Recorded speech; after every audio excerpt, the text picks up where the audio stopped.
Hello and welcome to the Rare Voices podcast. I'm Mark Rowland, and on this episode, we'll be talking about how you can find your tribe when living with a rare disorder. I think it's a process, and it's very important, as we said, having, peer support from people that get you. The nutritionist gave me a set diet. So what I'd do is now I'd balance all my foods. And they've really been that point of contact where if I'm unsure or worried, I can speak to them, and equally can feel useful because you're giving what you know back to someone else. According to the Better Together for Healthy Bone Marrow Alliance, 48% of those living with a rare condition or supporting someone who has a condition feel lonelier as a result. So it's important to know who you can rely on. Who would you put in your tribe, and how can you build your support network? Today, I'm joined by Virginia Bertelli, who lives with Paroxysmal Nocturnal Haemoglobinuria, and Shabraz Akram joins us again. He was diagnosed with Fanconi anemia as an adult after symptoms were overlooked in childhood. We'll also hear from Claire Garrity Yates, who lives with aplastic anemia and dyskeratosis congenita. All of our guests today are active members of support groups that represent patients living with these rare illnesses. Hello, Virginia, and hello, Shabs. Hello. Hello. Virginia, let's start with you. You were diagnosed just before you moved to the UK.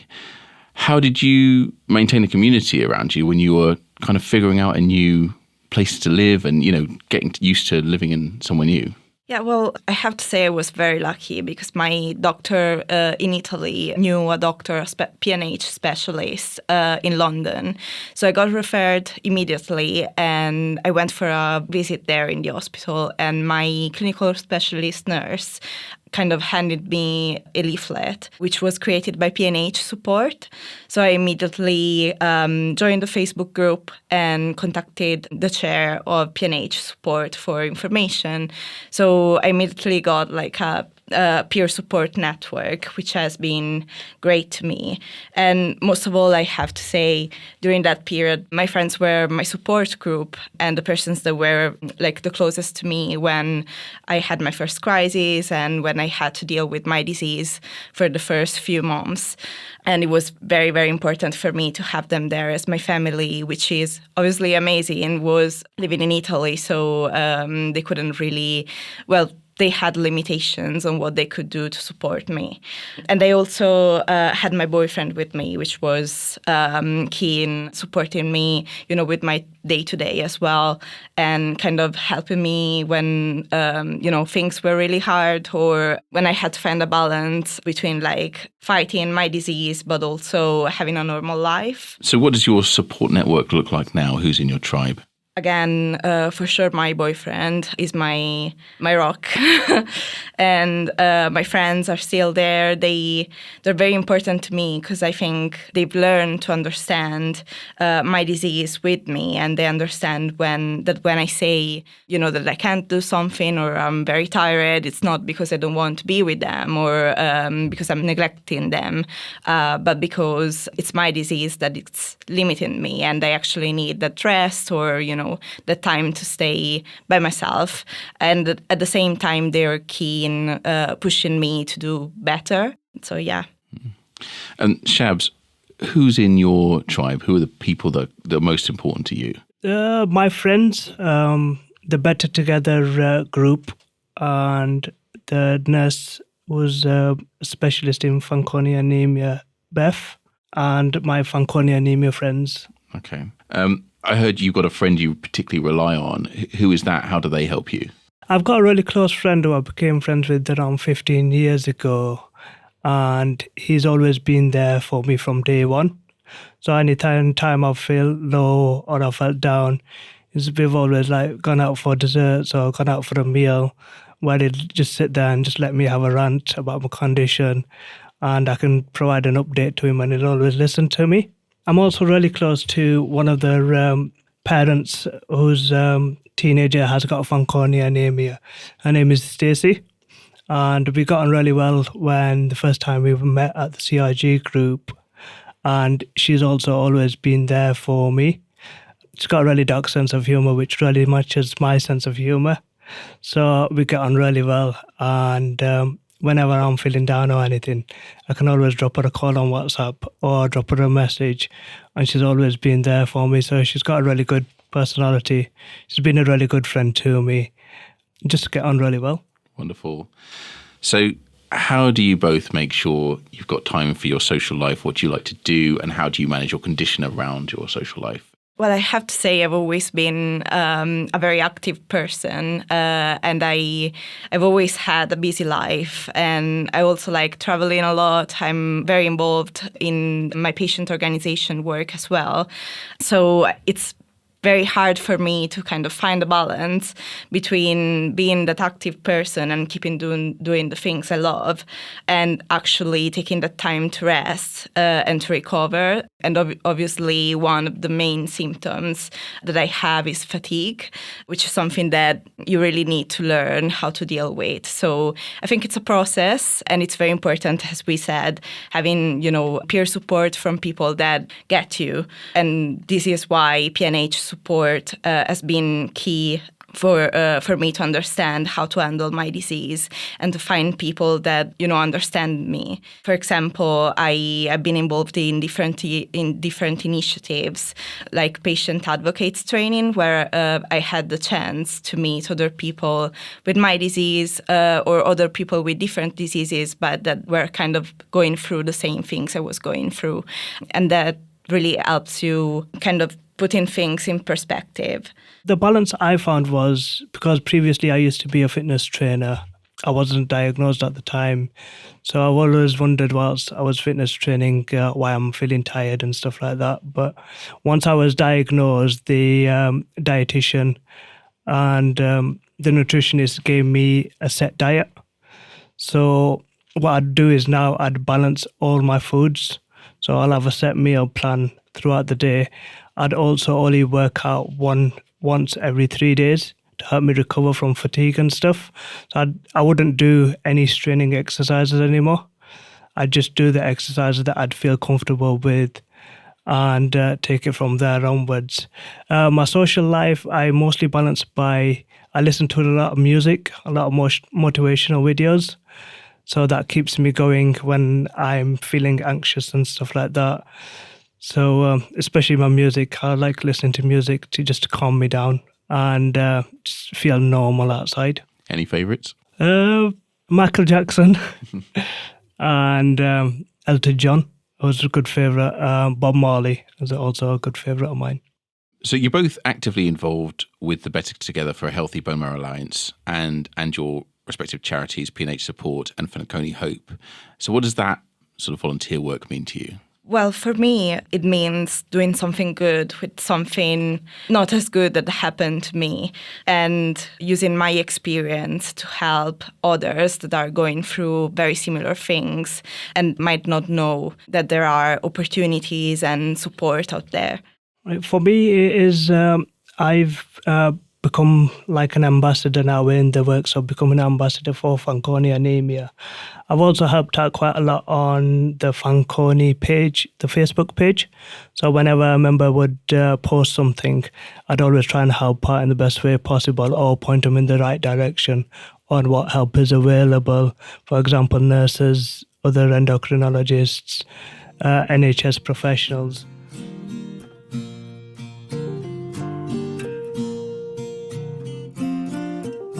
Now we're going to hear from Claire Garrity-Yates, originally diagnosed with aplastic anemia, but now identified as having dyskeratosis congenita. She spoke to us about the importance of coffee mornings in building a support network. Claire, thank you for joining us. Could you tell us a little bit about yourself and your condition? Yeah, of course. So I was originally diagnosed with aplastic anemia at the age of 19, and it was quite balanced. I'd not had to have any treatment, and I'd been dealing with that for roughly 12 years. And then at that time, I needed further treatment. So I went through some aplastic anemia treatment, which we thought was for idiopathic aplastic anemia. And after having further testing and bone marrow samples taken, I got told it was a genetic disorder, dyskeratosis congenita.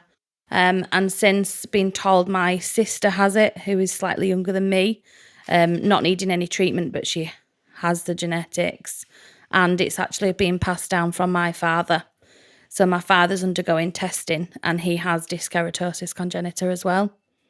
And then that's brought me up to current day. That's where I am currently. working out what to do for the dyskeratosis congenita, and where my treatment will go from here.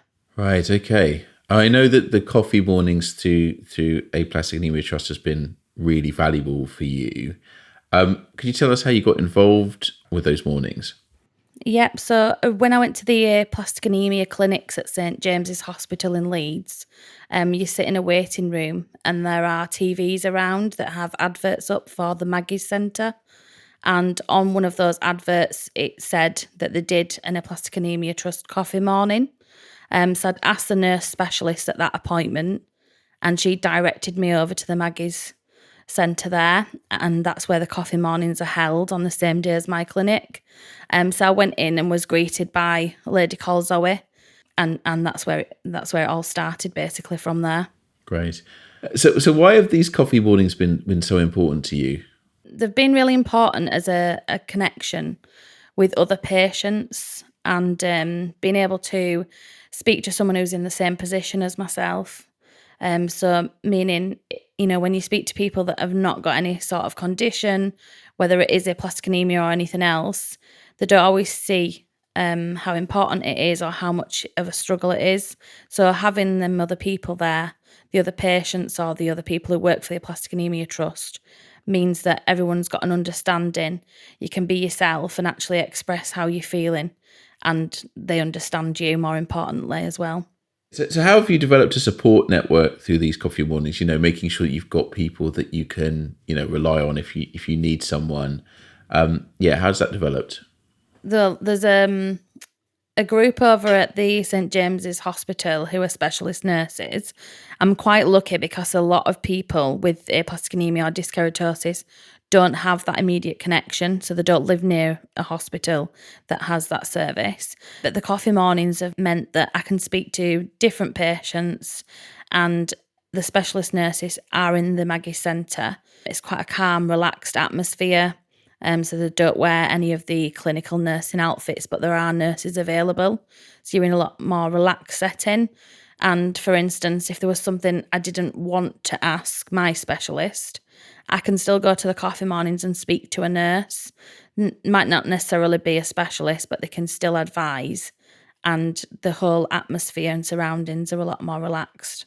And is there anyone in particular who has become an important part of your network, some people you particularly rely on? Yeah, so Zoe, who runs the coffee mornings at St James's, I now think of as more of a friend. She's been the main point of connection between myself and the Aplastic Anemia Trust.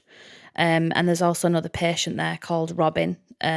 Robin was going through treatment at a similar time to myself. So we kind of bumped in. You find that you bump into each other if you're on the same cycle. And if you're going over on a regular basis, we might have appointments every 2-4 weeks and we'll bump into each other. And they've really been that point of contact where if I'm unsure or worried, I can speak to them, and equally can feel useful because you're giving what you know back to someone else. I met Paula through the Better Together group, and me and Paula both have dyskeratosis congenita. So we've both been able to speak to each other and, ask questions and tell each other's experiences to help us.